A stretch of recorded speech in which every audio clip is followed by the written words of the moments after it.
Juan Carlos Mendoza Sánchez, bienvenido al Tiempo Latino, es un placer tenerte aquí. Nos conocemos de tiempo, pero bienvenido a las nuevas instalaciones del Tiempo Latino aquí en el Washington Post. No, muchas gracias, Alberto, por la oportunidad de dialogar sobre este tema tan importante que es la conmemoración de la independencia de México. Vamos a hablar de la conmemoración de la independencia de México, como en su día hemos hablado del tema del 5 de mayo, que es posiblemente la fiesta mexicana más estadounidense de todas. Pero antes, mi querido cónsul, yo tengo una pregunta muy sencilla, no me puedo resistir.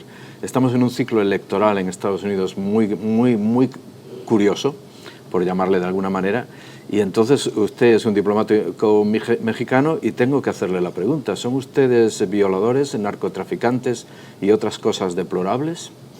Bueno, Alberto, yo te diría que en la actualidad hay poco menos de 12 millones de mexicanos nacidos en México que viven en Estados Unidos.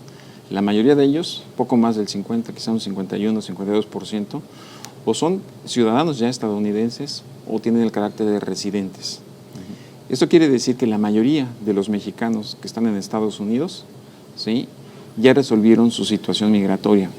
Del resto, el 48%, estamos hablando probablemente un poquito más de 5 millones, son personas que llevan aquí 10, 15 o 20 años en Estados Unidos. Están incorporados de una buena parte, están integrados a la economía de Estados Unidos.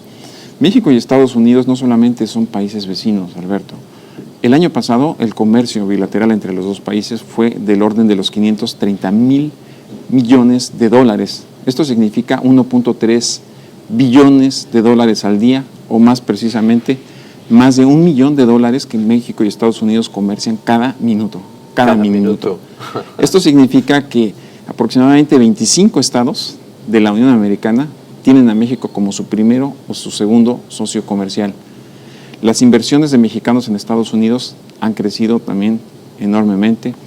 De los migrantes mexicanos, es más o menos, se está calculando entre el 13 y el 15% son propietarios de pequeñas empresas, es decir, son gente que ha venido aquí y que está dando empleo, que está contribuyendo. México para Estados Unidos no es un problema, es parte de las soluciones. La transferencia de empleos y todo eso a través de NAFTA, lo que contribuyó fue hacer una Norteamérica mucho más productiva. Mira, cuando México exporta al mundo o exporta a Estados Unidos, el 40% de los componentes de esas exportaciones mexicanas son de origen estadounidense, es decir, que nosotros las importamos previamente de Estados Unidos, les ponemos el valor agregado o se arman en México, que es mucho más competitivo, y es un beneficio. Cuando México está exportando al mundo, Estados Unidos exporta el 40%. Desde el mundo diplomático, ¿hablan con el Departamento de Estado, hablan con las autoridades estadounidenses cuando ocurre esta avalancha de hostilidad? Sí, por supuesto. Mira, la relación entre los dos gobiernos se encuentra en un estado extraordinario, la verdad está institucionalizada. Esto va más allá, o sea, no es un asunto del gobierno de Estados Unidos lo que dicen políticos, no es responsabilidad del gobierno federal. El gobierno federal tiene excelente relación.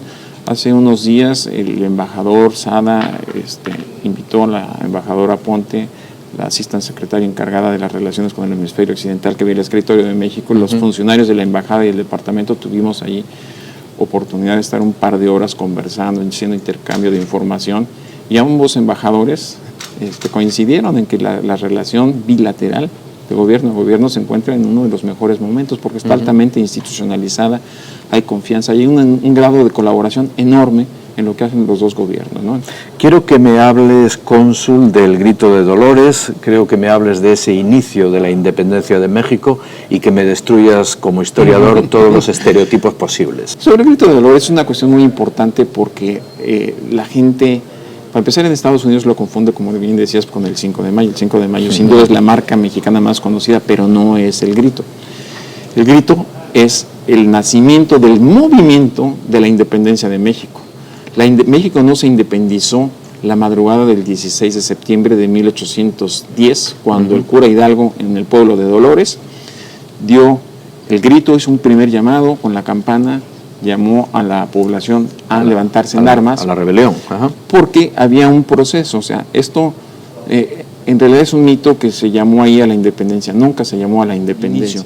Él hace un llamado a luchar contra el mal gobierno, en favor de la fe católica y en favor de Fernando VII. O sea, ojo. O sea, estaba defendiendo al rey de España. Estaba defendiendo al rey de España. Ellos no querían algún tipo de gobierno autónomo, en tanto Fernando, ¿sí?, VII regresaba al control. Lo que ocurrió es que Hidalgo empieza a formar ese ejército y en el poblado de Atotonilco, que no está muy lejos de Dolores Hidalgo, toma el estandarte de la Virgen de Guadalupe. En ese santuario toma el estandarte de la Virgen de Guadalupe y es la primera bandera del movimiento insurgente. Y esa imagen, la Virgen de Guadalupe era la patrona, ¿sí?, de la población indígena. Entonces, ese efecto de la religión es muy, muy importante y eso es lo que va a permitir que rápidamente el ejército insurgente empiece a crecer. Pero un ejército que no tenía armas, estaba muy pobremente armado porque eran las que tomaron, y era un ejército que no tenía ningún tipo de disciplina. Los jefes militares de Hidalgo eran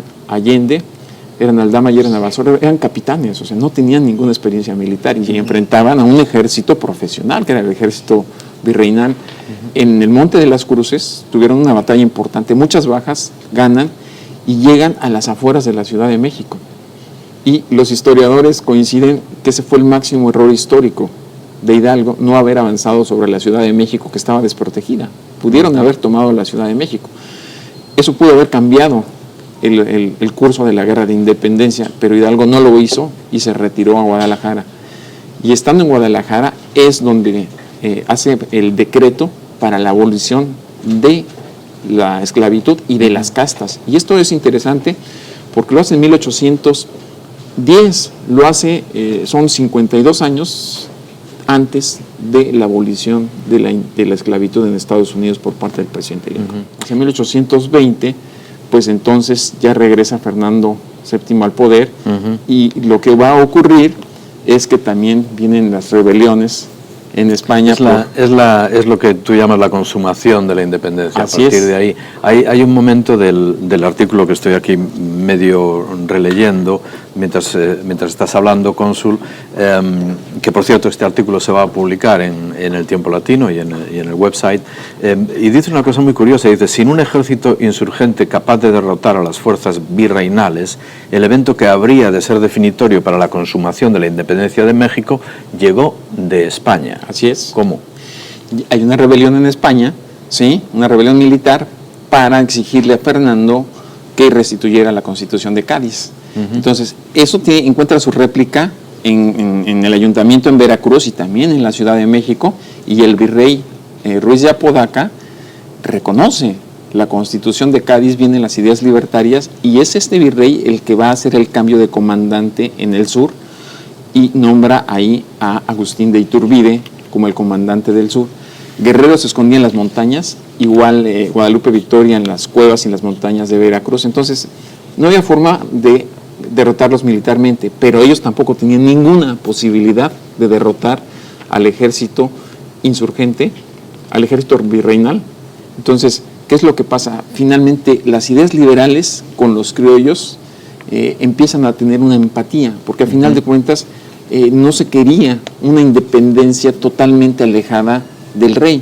El acta de independencia ellos lanzan, se encuentran en un suceso en una población de Guerrero que se llama Acatempan, y ahí es el famoso abrazo de Acatempan, el abrazo entre los dos comandantes, el comandante Iturbide del ejército virreinal y el comandante Vicente Guerrero del ejército mexicano.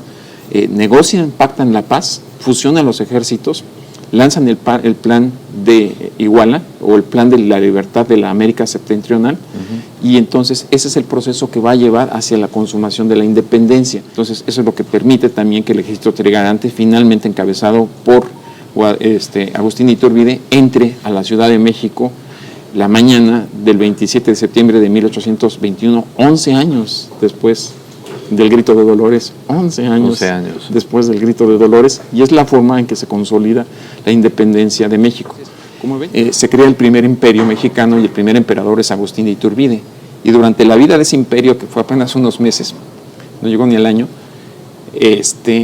las repúblicas centroamericanas se incorporan al imperio mexicano. O sea, fuimos un solo país. Durante el imperio mexicano, México y Centroamérica era lo mismo, ¿no? Eran un solo país. ¿Por qué? Porque o sea, no era realmente un rechazo a España, sí, en principio, simplemente era un rechazo a la forma tradicional de gobierno, era un reconocimiento de la autonomía, de que los criollos, ¿sí?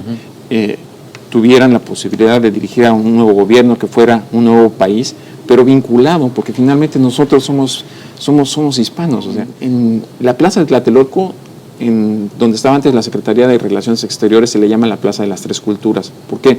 Porque está el convento de Tlatelolco, que fue un símbolo de la etapa colonial. Están también ahí los residuos de las pirámides de Tlatelolco, donde se llevó a cabo la última batalla entre el Imperio Azteca y los españoles, y estaba también ahí la famosa torre, que fue el símbolo de la política y de la diplomacia mexicana, la política exterior y la diplomacia mexicana, la torre de Tlatelolco. Eran tres culturas. Y hay una placa que dice: el 13 de agosto de 1521, heroicamente defendido por Cuauhtémoc, Tlatelolco, el último reducto del Imperio Azteca, cayó en manos de Hernán Cortés. Y luego dice: no fue triunfo ni derrota, fue el doloroso nacimiento del pueblo mestizo que es el México de hoy. Entonces, eso somos.